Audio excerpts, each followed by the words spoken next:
اگرچہ کتنی ہی کوئی حسین عورت کیوں نہ ہو، جس کا حسن آپ کو بہت زیادہ اچھا ہی کیوں نہ لگے۔ اس سے کیا پتہ چلا ہے کہ حسن سے متاثر کوئی بھی ہو سکتا ہے۔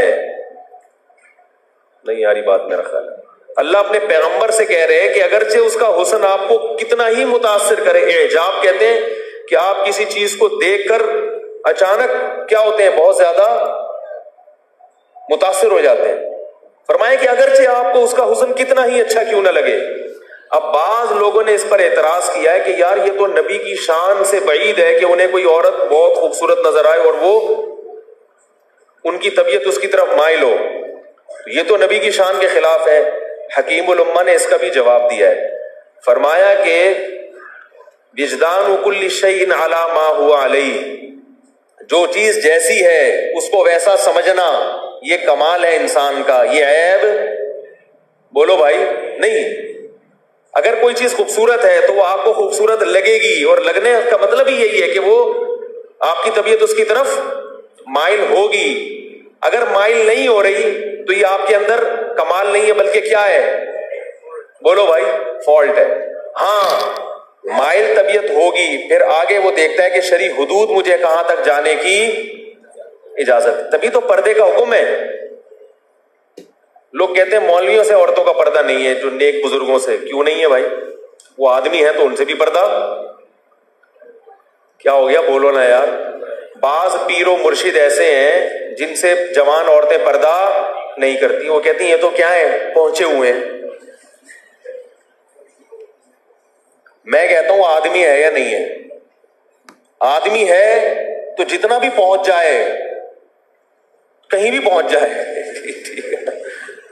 آدمی ہے تو جوان عورت کو اس سے پردہ کرنا پڑے گا۔ نبی سے کرتی تھی پردہ تو عام آدمی سے کیوں نہیں کریں گی؟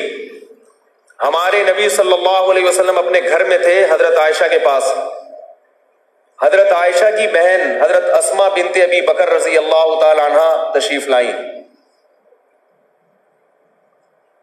تو جب وہ گھر میں آئی ہیں تو ان کے جسم پہ باریک لباس تھا جس سے جسم کی کھال جھلک رہی تھی۔ آپ صلی اللہ علیہ وسلم نے چہرے کو پھیر لیا اور ناراضی کا اظہار کیا، اور فرمایا جب عورت بالغ ہو جائے تو اس کا چہرہ اور ہاتھ کے علاوہ اس کے جسم ظاہر کرنا جائز، بولو بھائی، نہیں ہے۔ ورنہ نبی کہہ سکتے تھے ہاں بھائی میری تو بہنوں کی طرح ہے، سالی ہے تو مجھے تو کوئی فتنہ ہے ہی نہیں، غصے کا اظہار کیا۔ تو کمال یہ ہے کہ حدود شریعت، عزت دار اور شریف آدمی حرام کی طرف طبیعت مائل ہو تو بھی وہ جاتا نہیں ہے، اور جو انسان اللہ سے ڈرتا نہیں ہے وہ حلال و حرام کا فرق کیے بغیر مائل ہوتا ہے۔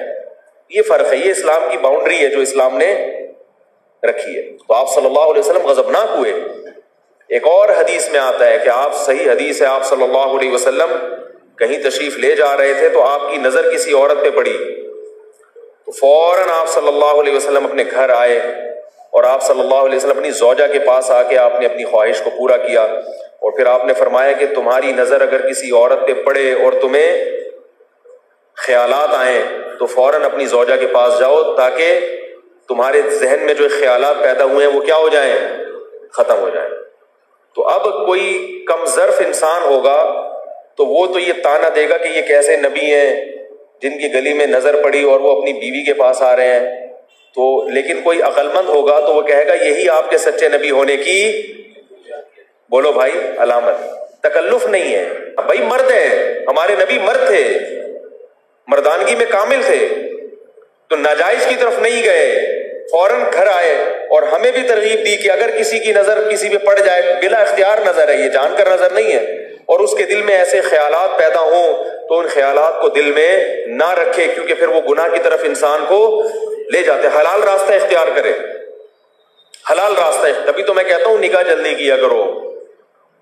اور آج کل بدنظری کے امکانات اس دور کے لحاظ سے کئی گنا، آج کل آپ کو گلی میں نکلنے کی ضرورت نہیں ہے، آپ کے موبائل، آپ کے انٹرنیٹ، فیس بک، ہر جگہ ایسی فوش تصویریں آتی ہیں جو انسان کے جذبات کو بھڑکاتی ہیں، اور مرد پہ پابندی لگا دی ابا نے کہ بیٹا تیری شادی تو پھٹ جاتے ہیں ایک دن دھماکے کے ساتھ. ایک دن جمع ہو رہے ساری خواہش اندر, دھماکے کے ساتھ کیا ہو جائے گا؟ ایک دھماکہ ہوا, دنیا سے چلے گئے. اس کا ایک مفہوم ہے دنیا سے چلے گئے کہ کیا مطلب ہے. تو میں یہ عرض کر رہا تھا کہ یعنی جو جن چیزوں کی وجہ سے انسان کو کسی سے محبت ہوتی ہے اس میں رشتہ داری ہے, ساتھ رہنا ہے, کمالات ہیں, قوت ہے. دولت مند سے بھی محبت ہوتی ہے لوگوں کو کہ اس میں طاقت زیادہ ہے, وہ کچھ کر سکتا ہے جو غریب نہیں کر سکتا. تو جب یہ محبتیں اللہ نے انسان میں رکھی, یہ نیچرل ہیں. تو اگر مرد کو اللہ تعالیٰ نے صلاحیتیں زیادہ دی ہیں تو وہ محبت بھی کیا کرے گا؟ زیادہ. چاہے وہ بیوی سے محبت ہو, والدین سے ہو, بہنوں سے ہو, اولاد سے ہو, مرد میں محبت کا عنصر اللہ نے زیادہ رکھا ہے. میں نے ایک گورے کی کتاب پڑھی ہے, گورے کی, جو سائیکالوجسٹ تھا, اس نے نفسیات پہ کتاب لکھی ہے جس کا ترجمہ بھی ہوا. اس نے یہ بات لکھی ہے کہ مرد محبت کو جلدی نہیں بھولتا, محبت سے جلدی, عورت جلدی دستبردار ہو جاتی ہے. مثال کے طور پر آپ مر گئے, آپ کی بیگم بہت روئے گی تھوڑے دنوں میں سیٹنگ کیا ہو جائے گی؟ بھول جائے گی. بھولنے کا عنصر زیادہ ہے. آپ کو بیوی سے محبت تھی, بیوی مر گئی, تو ماہرین نفسیات کہتے ہیں کہ آدمی اتنی جلدی نہیں بھول, وہ بہت عرصے تک یاد رکھے گا. اور میں عجیب بات آپ کو بتاؤں, میں نے طلاقوں کے بعد مرد پاگل ہوتے ہوئے اپنی آنکھوں سے دیکھیں, بیوی کو یاد کر کر کے پریشان, ڈپریشن کے مریض بن کے. ایسے بھی دیکھے ہیں کہ جو ماہر نفسیات ہے, سمجھ آ رہی ہے بات, جو لوگوں کو ڈپریشن کا علاج بتاتے ہیں, بیوی چھوڑ کے چلی گئی تو خود کیا ہو گئے؟ دماغی, یعنی جو لوگوں کو اسٹریس کا حل بتا رہا ہے نا, وہ خود کیا بن گیا؟ پاگل ہو گیا. تو نبی صلی اللہ علیہ وسلم نے مثال کس کی دی ہے محبت میں؟ ماں کی. باپ کی مثال بولو نا یار, نہیں دی. حالانکہ باپ اگر فطرت پہ ہو, یہ پہلے بتا دوں, ہر ربا کی بات نہیں کر رہا, چرسی بھی ہے, ہیروئنچی بھی ہیں, ایک نمبر کے مرد وہ ہے نا جس کو کھلا کے خوشی ہوتی ہے, جو کم وقت بیٹھا ہوا ہے, نہ روزگار تلاش کرتا ہے, نہ گھر کی ذمہ داریاں پوری کرتا ہے, گٹکا پان, یہ اس قسم کی, یہ آدمی نہیں ہے, یہ پجامہ ہے. معذرت کے ساتھ اس کو ہم کہتے ہیں نا بھائی تو آدمی ہے, یہ پجامہ ہے, کیا ہے؟ تو یہ آدمی نہیں ہے, آدمی کی بات کر رہا ہوں. غیرت ہو اس میں اللہ نے برداشت بھی, تبھی تو جنگوں میں لڑتا ہے. وہ برداشت کم ہوتی تو جنگوں میں لڑتا, جا کے توپوں کا مقابلہ کرتا وہ.